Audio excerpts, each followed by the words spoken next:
नाशिक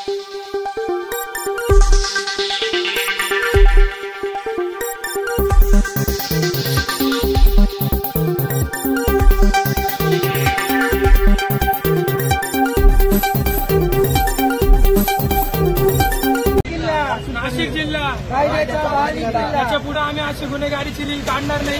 आमच्याकडनं खूप मोठी चूक झाली, कोणी अशी गुन्हेगारीची लील काढू नये अशी आमची विनंती आहे सर्वांना। नाशिक जिल्हा याच्या पुढे आम्ही अशी गुन्हेगारीची लील काढणार नाही।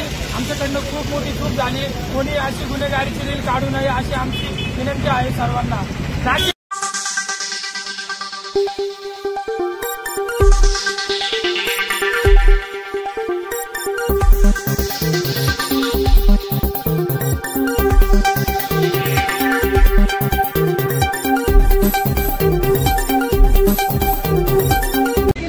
नाशिक जिल्हा याच्या पुढे आम्ही अशी गुन्हेगारीची लील काढणार नाही। आमच्याकडनं खूप मोठी चूक झाली, कोणी अशी गुन्हेगारीची लील काढू नये अशी आमची विनंती आहे सर्वांना।